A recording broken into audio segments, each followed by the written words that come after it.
Olá, querido amigo, estimado irmão, estimada irmã. Estamos aqui para mais uma lição importante para as nossas vidas.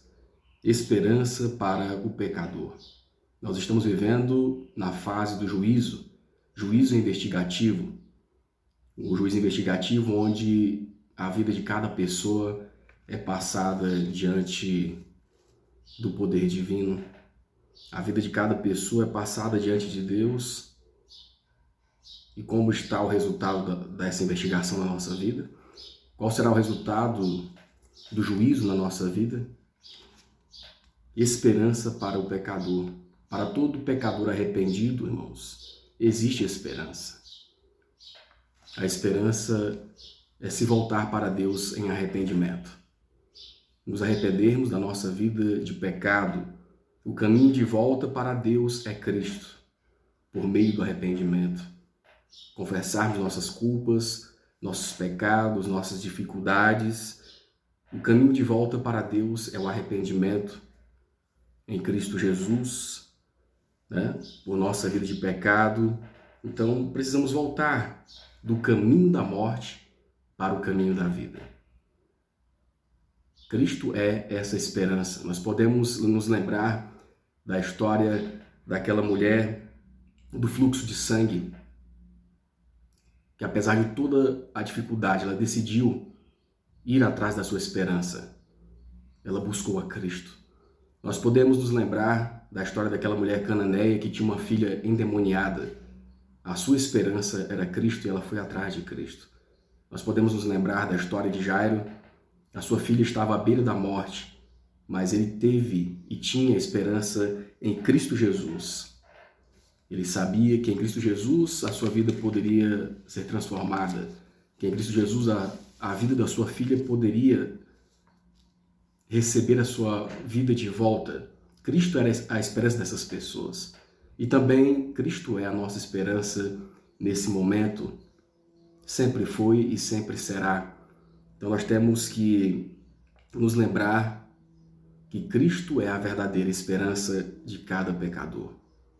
Em Cristo, nós podemos ser mais que vencedores, vencermos sobre o pecado, o diabo, as tentações desse mundo. Essas pessoas, elas decidiram enfrentar todas as adversidades para estarem ao lado de Cristo. Elas decidiram enfrentar seus medos, seus preconceitos, as sugestões de Satanás na mente delas. Olha, para você não tem mais jeito. Satanás fala assim muitas vezes nas nossas mentes, Então, essas pessoas enfrentaram tudo que estava se opondo, enfrentaram seus medos, seus preconceitos, seus desânimos, enfrentaram para ter um encontro com Jesus, que era a sua única esperança. O que nós estamos fazendo hoje para estar ao lado de Jesus? A porta da graça ainda está aberta. Basta nos dirigirmos a Jesus em oração. Ele ouvirá a nossa prece e, com certeza, em Cristo nós encontraremos salvação, em Cristo nós encontraremos o perdão, em Cristo encontraremos cura, encontraremos libertação, em Cristo encontraremos a vida eterna.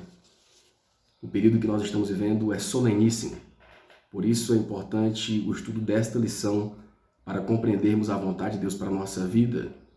E a vitória que Cristo quer dar a cada um de nós, quer dar a vitória a todo aquele que coloca nele a sua esperança. Isaías 43, 25 diz: Eu mesmo sou o que apaga as tuas transgressões, por amor de mim e dos teus pecados não me lembro. Essa é a atitude de Deus em relação a todo aquele que busque a Cristo, todo aquele que volta a Cristo, volta a Deus pelo caminho do arrependimento. Ele vai lançar fora para o mar do esquecimento todos os nossos pecados, aqueles pecados que nós confessamos, os pecados, que nós nos afastamos, pedimos perdão e colocamos a nossa vida nas mãos do Senhor. Essa é a promessa de Deus para todo aquele que cumpre a sua palavra. À medida que a vontade do ser humano coopera com a de Deus, a vontade humana se torna onipotente. Tudo que deve ser feito sob seu comando pode ser alcançado pela força divina. cada ordem sua também transmite a capacidade para cumpri-la. Então, irmãos, nós podemos vencer juntando o poder divino com a nossa vontade de vencer o pecado, o maligno, as situações desse mundo. Em Cristo encontramos força, poder para sermos transformados e alcançarmos assim o objetivo, a salvação em Cristo Jesus. O primeiro tópico vem nos falando sobre o juízo. O juízo de Deus, irmãos, passará na vida de cada ser humano, né? Cada caso de cada ser humano será passado em revista diante de Deus.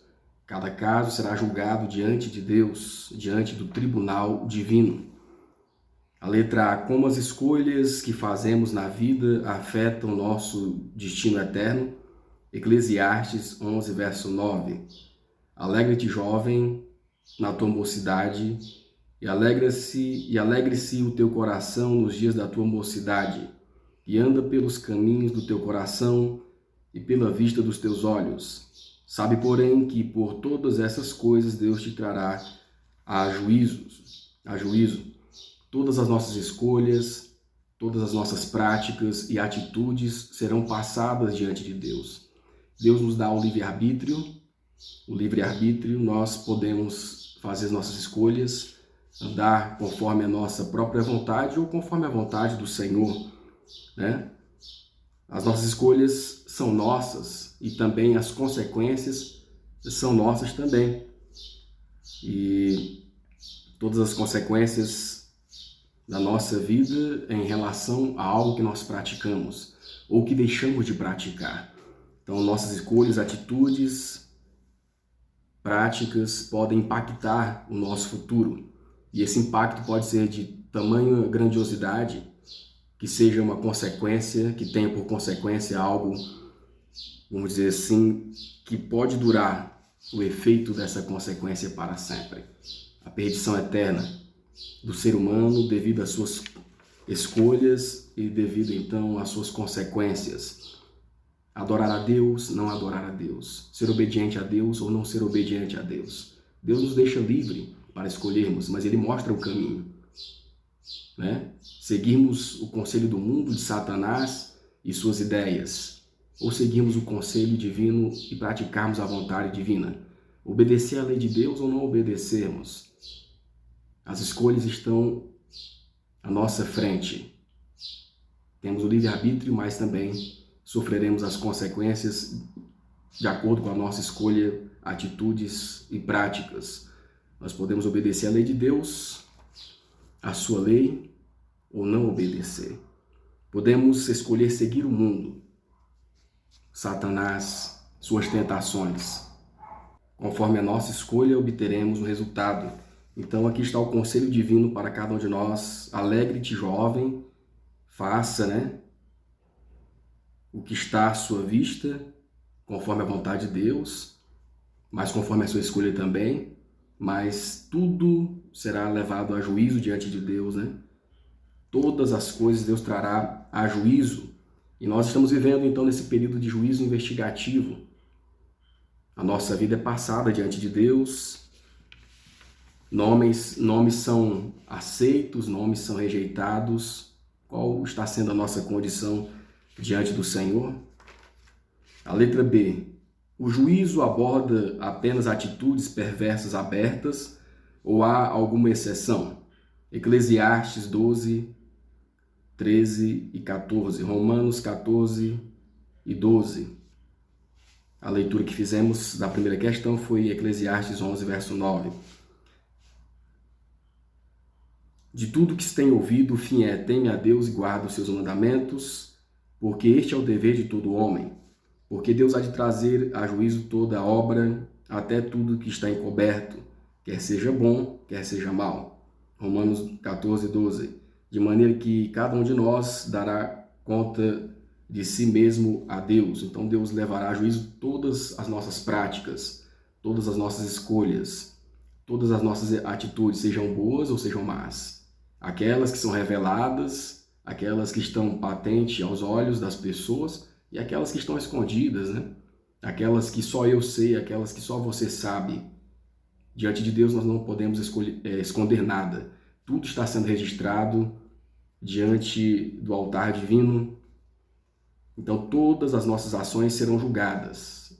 Ações e omissões. Tudo aquilo que nós pudermos fazer, que fizemos, será julgado. E tudo aquilo que deixamos de fazer também será julgado. Tudo que está encoberto, aberto ou encoberto, mas nada foge então dos olhos de Deus. Dos olhos do Criador, cada ação ou omissão da nossa parte passará pelo juízo divino. Cada um dará conta de si a Deus. A lei de Deus condena não apenas o que fazemos, mas também aquilo que deixamos de fazer. No dia do acerto final, encontraremos um relatório completo, tanto dos pecados de omissão, quanto dos pecados praticados. Deus trará a juízo toda a obra, com todos os detalhes secretos que a acompanham. Do seu próprio ponto de vista e avaliação, não é suficiente você provar que não cometeu qualquer erro evidente. O fato de alguém ter deixado de praticar alguma boa obra será suficiente para condená-lo como um servo mau e preguiçoso. A obra de todo ser humano passa por uma análise divina e é registrada como fidelidade ou infidelidade. Ao lado de cada nome, no livro dos céus, há o registro terrivelmente exato de toda má palavra, de todo ato egoísta, de todo dever não cumprido e de todo pecado secreto, com toda a sua carga de astuta falsidade. Advertências ou repreensões celestiais negligenciadas, momentos desperdiçados, oportunidades perdidas, a influência aplicada para o bem ou para o mal e seus resultados de longo alcance, tudo isso consta nos registros do anjo relator. Queridos irmãos, queridas irmãs, então nós devemos analisar a nossa vida, seremos achados fiéis ou infiéis no juízo divino? Ainda existe esperança para cada um de nós, para o pecador, nos apegarmos a Cristo, pedirmos perdão dos nossos pecados, confessarmos nossas culpas, nos arrependermos dos nossos pecados, das nossas negligências. Em Cristo encontramos solução, porque a porta da graça ainda está aberta. O segundo tópico, os 24 anciãos. A letra A. Os atos de algumas pessoas são julgados antes do tempo estabelecido, ou as ações do mundo inteiro são julgadas ao mesmo tempo. 1 Timóteo 5:24, 1 Pedro 4:17. Os pecados de alguns homens são manifestos precedendo o juízo, mas em alguns manifestam-se depois. 1 Pedro 4:17. Porque já é o tempo que comece o julgamento pela casa de Deus. E se primeiro começa por nós, qual será o fim daqueles que são desobedientes ao Evangelho de Deus? Então, irmãos, o julgamento do povo de Deus se inicia primeiro. O julgamento começa pelo povo de Deus, pela casa de Deus, antes do julgamento dos ímpios, antes do julgamento final dos ímpios. Então, esta obra começou de 1844 para cá, por meio do juízo investigativo. Hoje, nós podemos lembrar do dia da expiação, lá no deserto, lá em Israel, no dia do santuário, né? Onde o sacerdote fazia o dia da investigação por toda a nação. O dia da investigação hoje é o dia da expiação por todos os pecados. É o juízo investigativo. Hoje, Cristo está no céu fazendo esse trabalho de expiação dos pecados. O período que nós estamos vivendo chama-se juízo investigativo. O dia da expiação, onde Cristo intercede por seu povo. E cada caso do povo de Deus é passado em revista, ali perante o tribunal divino. O caso do povo de Deus, né, desde Abel até o último arrependido do povo de Deus, será passado então em revista diante do tribunal divino, diante de Deus. E como estará a nossa condição? Hoje nós estamos vivendo nesse período, né, irmãos, de juízo investigativo. Como está a nossa condição? Será que ao lado do nosso nome vai estar escrito se arrependeu, perdoado? O julgamento começa pelo povo de Deus e então depois será uma sequência, né, para o caso dos ímpios, porque o caso dos ímpios eles já estarão condenados ao final aqui do julgamento. E durante os 1000 anos os salvos serão levados ao céu e ali analisarão o caso de justificação dos ímpios para a aplicação da sentença condenatória final. Essa é a situação.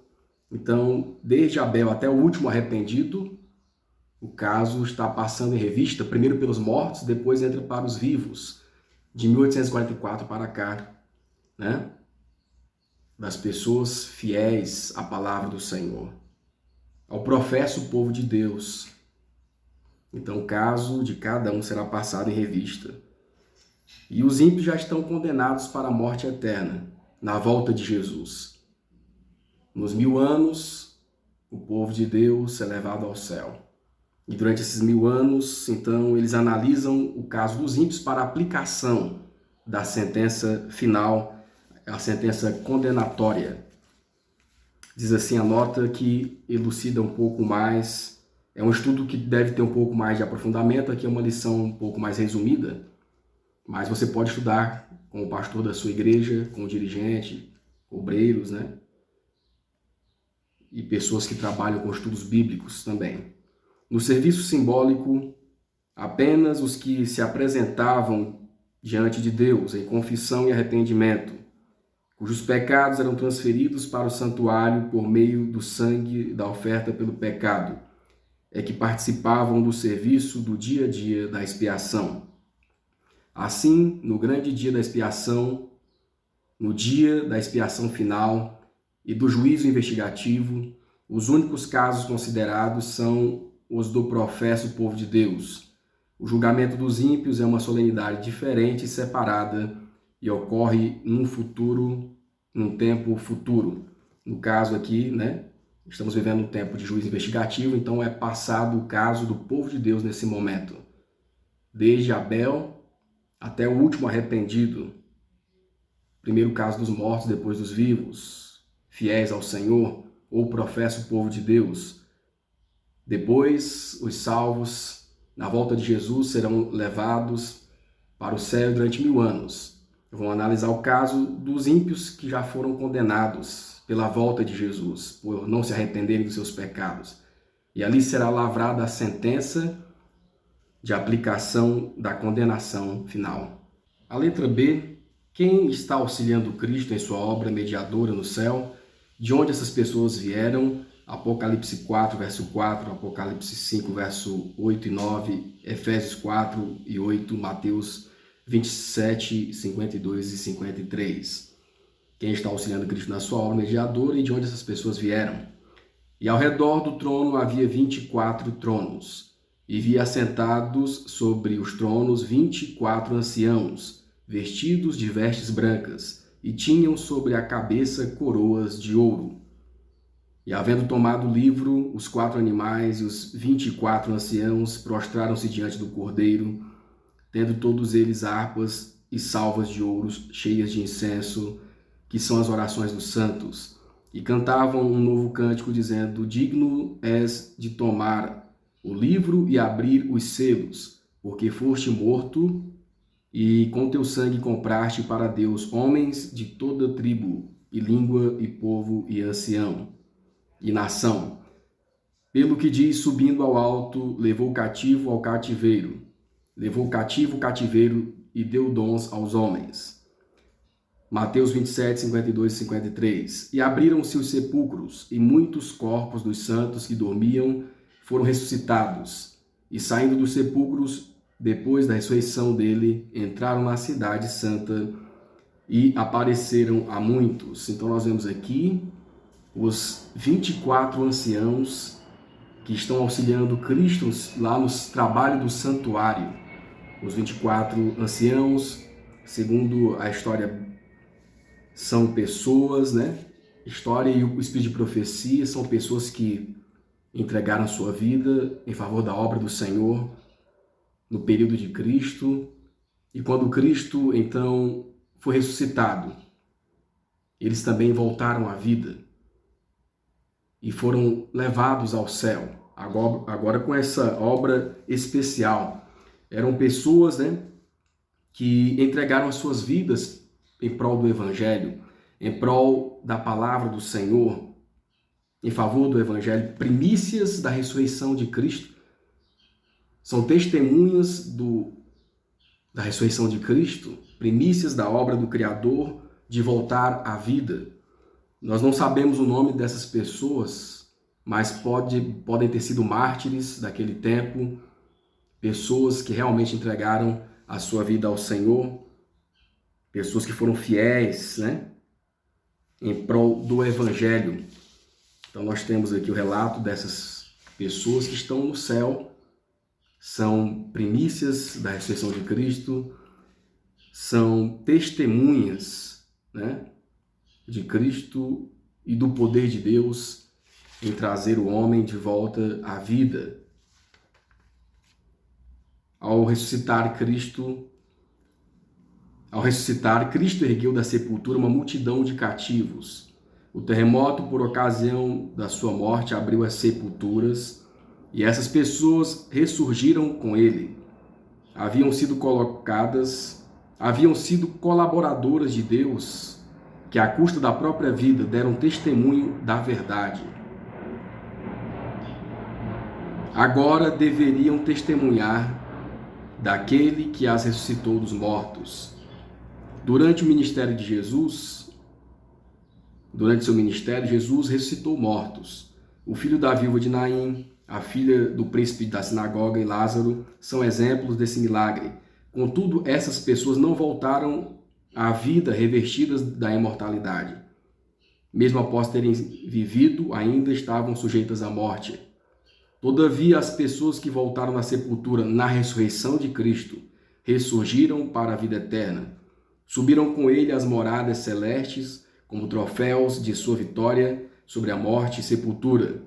Esses, disse Cristo, não são mais cativos de Satanás, pois eu os resgatei, tirei-os da sepultura como as primícias do meu poder, a fim de estarem comigo onde quer que eu esteja, para nunca mais verem a morte ou experimentarem a tristeza. Os que ressurgiram da morte deveriam ser apresentados ao universo como garantia da ressurreição de todos os que creem em Cristo como seu Salvador pessoal. Então eles foram primícias, né, da ressurreição de Cristo, mostrando para o povo de Deus a esperança que nós devemos ter na ressurreição dos justos, né? Todo aquele que morrer fiel a Cristo também ressuscitará da mesma forma que Cristo ressuscitou, e os 24 anciãos também foram ressuscitados.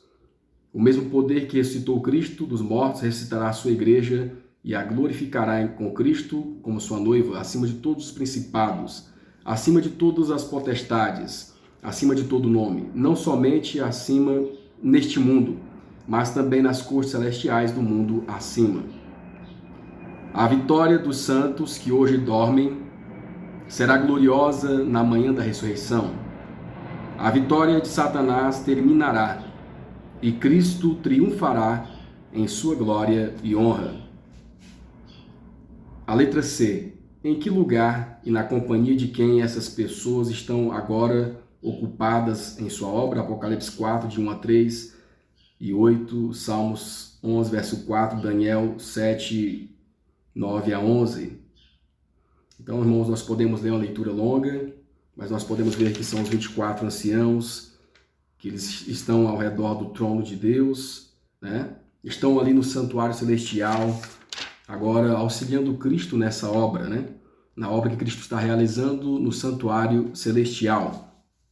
Os 24 anciãos, pessoas que entregaram sua vida em favor do Evangelho, mártires em favor da obra do Senhor, fiéis, que no dia da ressurreição de Cristo também foram ressuscitados como primícias e hoje estão ali no céu auxiliando Cristo na sua obra.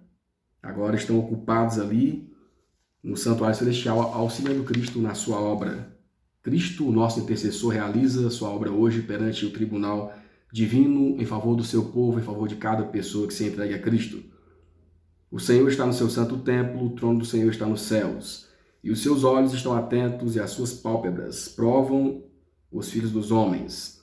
Eu continuei olhando até que foram postos uns tronos, e um ancião de dia se assentou, e sua veste era branca como a neve, e o cabelo da sua cabeça como a limpa lã. O seu trono chamas de fogo, e as rodas dele fogo ardente. E um rio de fogo manava e saía diante dele, milhares de milhares o serviam, e milhões de milhões estavam diante dele. Assentou-se o juízo e abriram-se os livros. Então estive olhando por causa da voz das grandes palavras que provinham da ponta. Estive olhando até que o animal foi morto e o seu corpo desfeito e entregue para ser queimado pelo fogo. Então nós vemos aqui também Apocalipse, né? Que o profeta viu os animais e também viu os 24 anciãos ali ao redor do trono de Deus e também auxiliando no trabalho de Cristo. O terceiro tópico vem nos falando o tipo de sentença necessária. A letra A, pelo que somos julgados e como a sentença é determinada, Tiago 2:12, 2 Coríntios 5, verso 10. Assim falai e assim procedei, como devendo ser julgados pela lei da liberdade. 2 Coríntios 5:10. Porque todos devemos comparecer ante o tribunal de Cristo, para que cada um receba segundo o que tiver feito por meio do corpo, bem ou mal. Então, irmãos, nós seremos julgados pela lei de Deus. Todos nós, seres humanos, seremos julgados pela lei de Deus, que é chamada na Bíblia também como a lei da liberdade. Os 10 mandamentos, os preceitos divinos, e a sentença será determinada conforme o que cada um tiver feito e o que deixou de fazer também, né? Seremos julgados pela luz que conhecemos, seremos julgados pelo que deveríamos ter feito e pelo que fizemos, né? Ação e omissão da nossa parte, conforme o nosso conhecimento também. A letra B, que tipo de caráter é necessário para ser aprovado nesse modelo de julgamento? Mateus 5:48, Apocalipse 22:14. Sede, pois, perfeitos, como é perfeito o vosso Pai que está nos céus. Bem-aventurados aqueles que lavam as suas vestes no sangue do Cordeiro, para que tenham direito à vida, à árvore da vida, e possam entrar na cidade pelas portas. Irmãos, nós precisamos adquirir um caráter perfeito. Isso vem de nós mesmos? Não. Precisamos ter um relacionamento vivo e íntimo com Cristo. Nele se encontra a perfeição. Então, nos apegando a Cristo, vivendo em Cristo, aceitando os seus méritos, o seu caráter é trazido para nós, né? O caráter de Deus é reproduzido em nós. O caráter de Cristo é reproduzido em nós. E assim nós podemos alcançar um caráter perfeito, não por nós mesmos, mas pelo mérito de Cristo Jesus, por um profundo relacionamento com Ele, né? Então, o caráter, para ser aprovado diante desse julgamento, é preciso um caráter perfeito. E o caráter perfeito é o caráter de Cristo. Nós alcançamos isso nos apegando aos méritos de Cristo. E esse caráter é reproduzido em nós, né? Nós precisamos, então, buscar a cada dia sermos purificados em Cristo Jesus, lavar nossas vestes no sangue do Cordeiro, ou seja, deixar todo o nosso eu, toda a nossa justificação própria, todos os nossos méritos, nos lançar aos pés de Jesus, porque Ele é a nossa esperança, Ele é a nossa saída. Então, quando nós mesmos entendermos a nossa imperfeição e buscarmos em Cristo, nós alcançaremos a vitória, porque Deus nos dará a vitória buscando o poder do Espírito Santo para que haja essa transformação em nossa vida. Como podemos alcançar a perfeição estipulada por nosso Senhor e Salvador Jesus Cristo, nosso grande mestre? Temos condições de cumprir sua exigência e alcançar um padrão tão elevado? Podemos sim. Caso contrário, Cristo não nos teria ordenado fazê-lo. Ele é nossa justiça. Em sua humanidade, partiu à nossa frente e conquistou para nós a perfeição de caráter. Devemos crer nele com aquela fé que opera por amor e purifica a alma. A perfeição de caráter se baseia naquilo que Cristo é para nós. Se dependermos constantemente dos méritos do nosso Salvador e andarmos em seus passos, seremos como ele, puros e imaculados. Aqui no último parágrafo. Quando estivermos revestidos da justiça de Cristo, não sentiremos prazer no pecado. pois Cristo estará operando em nós. Podemos cometer erros, mas odiaremos o pecado que causou tais sofrimentos no Filho de Deus. Uma porta foi aberta e ninguém a pode fechar, nem mesmo as mais altas ou mais baixas potestades. Contudo, só você pode fechar a porta do seu coração, impedindo que o Senhor o alcance. Você tem recebido luz celestial nesses últimos anos, neste último ano e meio, e o Senhor deseja que você introduza essa luz em seu caráter e misture com sua própria experiência. Então, somente em Cristo nós alcançamos a perfeição de caráter, alcançamos então o poder para vencer, porque Cristo já preparou tudo para aqueles que o amam, para aqueles que entregam a sua vida ao Criador. Vamos ver aqui a letra C. Qual é o principal problema de caráter da humanidade? Romanos 3, 23, 1 João 1, 10. Porque todos pecaram e destituídos estão da glória de Deus. Se dissermos que não pecamos, fazemo-lo mentiroso, e a sua palavra não está em nós. Qual é o problema do caráter da humanidade? Está afastado de Deus, irmãos. Porque o pecado veio e nos afastou de Deus. E causou então imperfeição de caráter. Causou então imperfeição de desejos, imperfeição de vontade.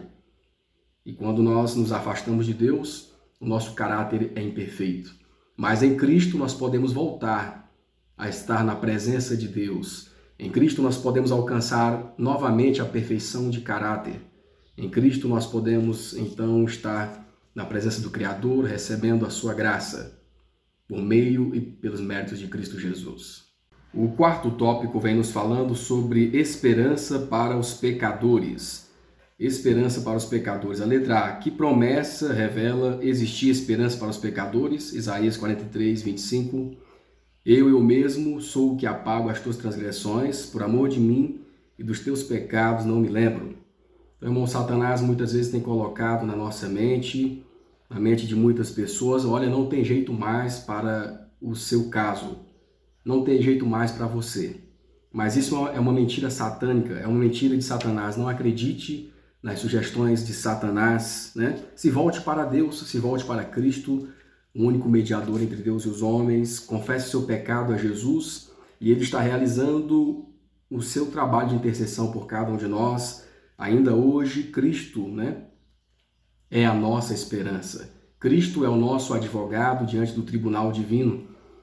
Cristo, então, faz a mediação entre Deus e os homens. Ele é um advogado que nunca perdeu uma causa. A Ele devemos confiar a nossa vida, a Ele devemos entregar a nossa causa e Ele cuidará de nós, porque em Cristo há perdão de pecados, em Cristo há justificação, em Cristo há santificação, em Cristo há, então, um encontro de transformação para uma nova vida. Em Cristo há vida eterna, transformação do nosso caráter, salvação eterna.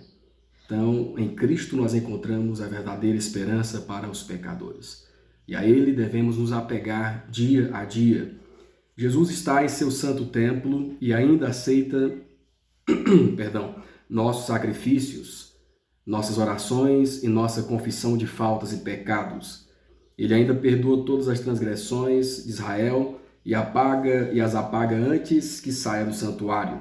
Então, Cristo que passou, né, do lugar santíssimo para do lugar santo para o lugar santíssimo em 1844, começando essa obra do juízo investigativo. Ele ainda está no santuário esperando que cada um de nós confessemos o nosso pecado, porque Ele apagará o nosso pecado se assim nós confiarmos o nosso caso a Ele. Porém, quando Ele sair do santuário, então aqueles que são santos e justos ainda continuarão santos e justos, pois todos os seus pecados serão apagados e eles serão assinalados com o selo do Deus vivo. No entanto, os que são injustos e imundos continuarão injustos e imundos, pois não haverá sacerdote no santuário para apresentar seus sacrifícios, suas confissões e suas orações diante do trono do Pai. Então, irmãos, enquanto Cristo ainda está no santuário celestial, ainda há esperança para nós. A porta da graça ainda está aberta. Cristo ainda fará o trabalho por cada um dos pecadores que confiam na sua graça. Devemos nos voltar para Ele hoje, imediatamente. Portanto, devemos fazer tudo o que for necessário para resgatar as pessoas da tempestade da ira que se está formando antes que Jesus deixe o lugar santíssimo do santuário celestial. Assim como nós, individualmente, devemos nos voltar para Deus, devemos também levar a mensagem a outras pessoas para que elas também se voltem para Cristo nesse momento crucial da história. A letra B, ao compararmos a lei cerimonial com o ministério de Cristo, como vemos que é possível haver purificação real. Irmãos, então nós nos lembramos do serviço do santuário no passado, o santuário terrestre, que é sombra do santuário celestial. E nós vemos aqui, né, o sacerdote, ele fazia então toda a cerimônia ali de sacrifício e tinha o momento da expiação dos pecados. E ele apresentava diante de Deus a condição do ser humano, o cordeirinho morto, espargia o sangue ali, né, no lugar santo. E uma vez ao ano, no lugar santíssimo, era feita a expiação total.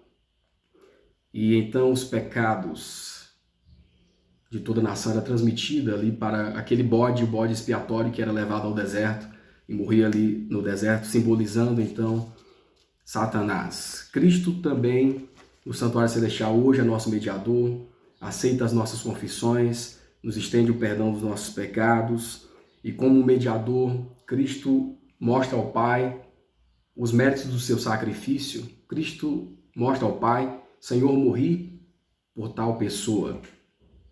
E ele se arrependeu. E ao final da sua obra no santuário, Cristo fará a expiação total e lançará os pecados sobre Satanás.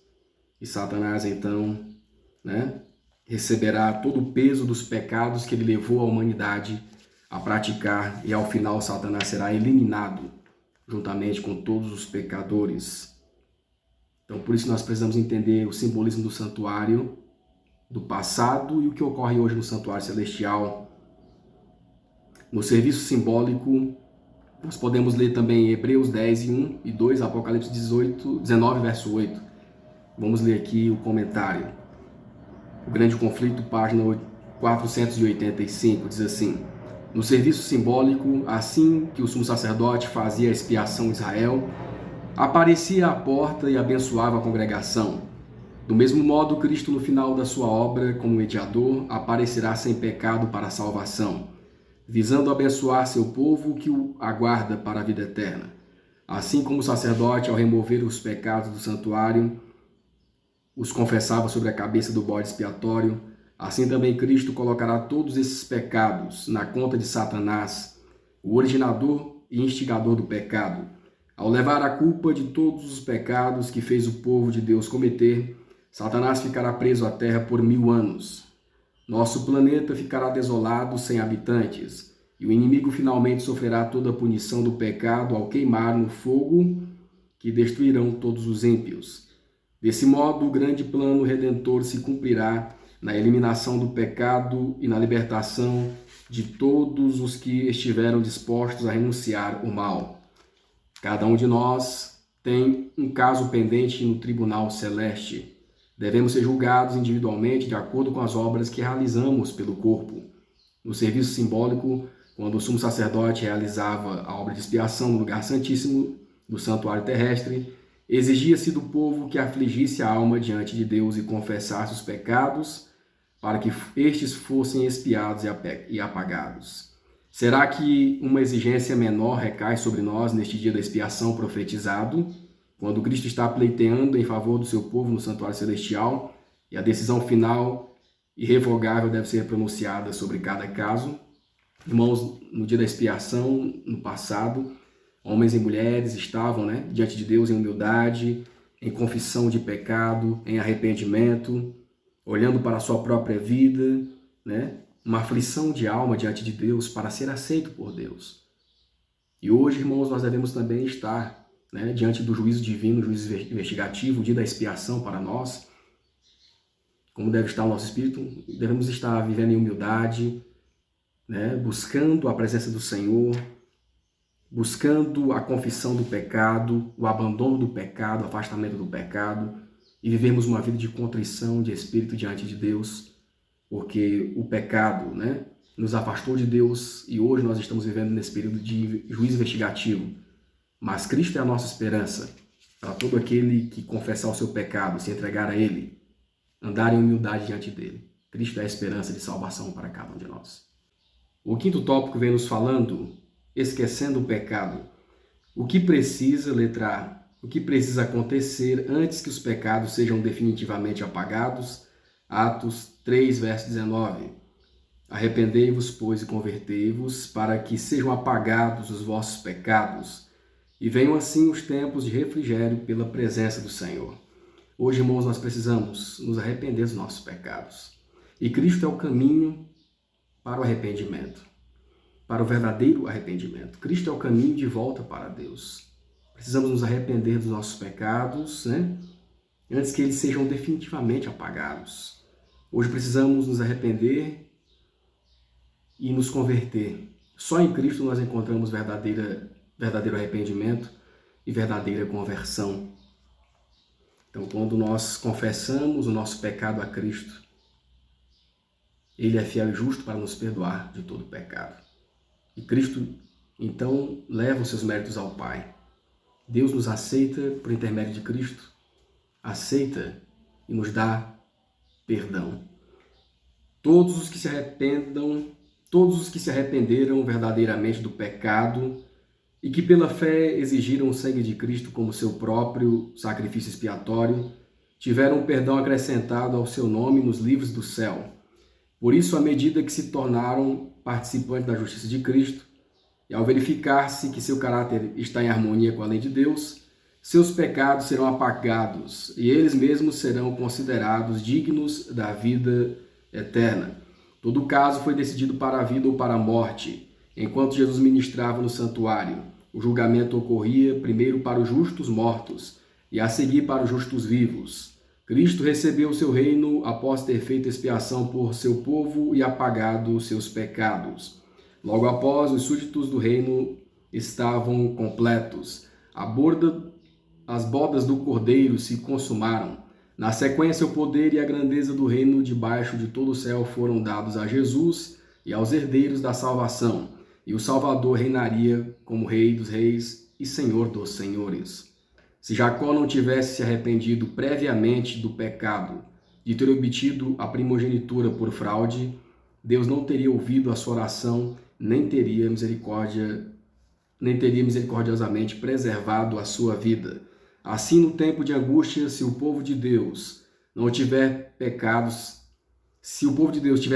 não confessados que surjam diante deles, enquanto torturados pelo medo e pela angústia, seriam esmagados. O desespero lhes cortaria a fé e não poderiam ter a confiança necessária para suplicar a Deus por livramento. Contudo, enquanto têm um profundo senso de própria indignidade, não há faltas ocultas para revelar. Seus pecados foram previamente a julgamento e foram apagados, e eles não podem trazê-los à memória. Então, nós vemos aí, irmãos, Cristo é a nossa única saída, Precisamos nos voltar a Cristo e pedir perdão pelos nossos pecados, No tempo que se chama hoje, no momento em que Cristo hoje está no seu santuário, a porta da graça ainda está aberta a cada pecador que sente a indignidade do seu pecado. Nos voltemos a Cristo, nele nós encontraremos verdadeiro arrependimento, verdadeira confissão de pecados, verdadeiro perdão, verdadeira conversão. Então dependemos de Cristo para tudo. Nos voltemos para Ele antes que seja tarde demais. Que parábola, letra B, que parábola Jesus usou para ensinar que perdão não tem o mesmo significado de apagar ou esquecer? Mateus 18, 23 e 35. Então, irmãos, nós vemos aqui a parábola do servo que estava devendo ao seu senhor. Aquele servo foi chamado perante seu senhor para pagar a dívida. E aquele homem pediu clemência ao seu senhor, pois não tinha condições de pagar. E o senhor falou, olha, eu vou ter que levar sua esposa e seus filhos. Mas aquele homem se debruçou, se deitou diante do Senhor e pediu clemência, perdão. E aquele senhor perdoou aquele homem. Mas aquele servo, ao sair da presença do Senhor, encontrou um outro conservo que também lhe estava lhe devendo. E esse homem lhe pediu clemência, perdão pela dívida, que lhe concedesse mais um tempo. Mas aquele homem foi mal com o seu conservo, e não perdoou. O senhor daquele homem, ao saber disso, o chamou de volta e agora cobrou a dívida dele. Olha, eu te perdoei e você não perdoou o seu servo. Irmãos, o pecado ele fica registrado, né? Do lado do nosso nome pode ser perdoado ou não perdoado, pediu perdão ou não pediu perdão. No santuário celestial fica o registro. Então, o apagamento dos registros do pecado somente ocorrerá quando Cristo deixar de realizar essa obra no santuário. Enquanto é dia de trabalho de Cristo, que é hoje, enquanto há oportunidade, devemos então pedir perdão ao Senhor. E ao lado do nosso nome, no registro sagrado, estará escrito, né? O nosso nome e ao lado, pediu perdão, está perdoado. Ou não pediu perdão, não está perdoado. Então, Cristo hoje ainda nos oferece a oportunidade de salvação. Cristo hoje ainda está fazendo esse trabalho de intercessão por nós. Na volta de Jesus, ele vai destruir pecados e pecadores. Enquanto a porta da graça está aberta, enquanto Cristo está no lugar santíssimo do santuário, fazendo a intercessão, a mediação, ainda há oportunidade para cada um de nós. Ali, os pecados ainda estão registrados. E nós podemos buscar a Cristo, o nosso advogado, que cuida do nosso caso. E ainda podemos ter do lado do nosso registro o nosso nome, tudo que nós fizemos. Mas ao final estará escrito, perdoado. Para todo aquele que se voltar para Cristo, para todo aquele que aceitar os méritos do Salvador como seu único Salvador pessoal. Então, querido irmão, querida irmã, nós estamos vivendo nesse período soleníssimo, o período do juízo investigativo, o dia da expiação. Onde está a nossa esperança? Em Cristo nós podemos alcançar a esperança. Em Cristo nós alcançamos salvação, perdão dos pecados, verdadeiro arrependimento, justificação, vida eterna. Fora de Cristo não há outro caminho, não há salvação. Apenas Cristo, o único mediador entre Deus e os homens. Somente Cristo pode nos dar a salvação. Ele é o caminho. Por isso ainda existe esperança para o pecador. Ainda existe esperança para mim e para você. Nos voltemos para Cristo, nos voltemos então para o Salvador que morreu, ressuscitou e hoje está junto ao Pai intercedendo por cada um de nós. Cada pecador ainda tem esperança, porque Cristo ainda hoje intercede em favor de cada alma. Cabe a cada um de nós aceitarmos o convite divino, porque breve Jesus voltará.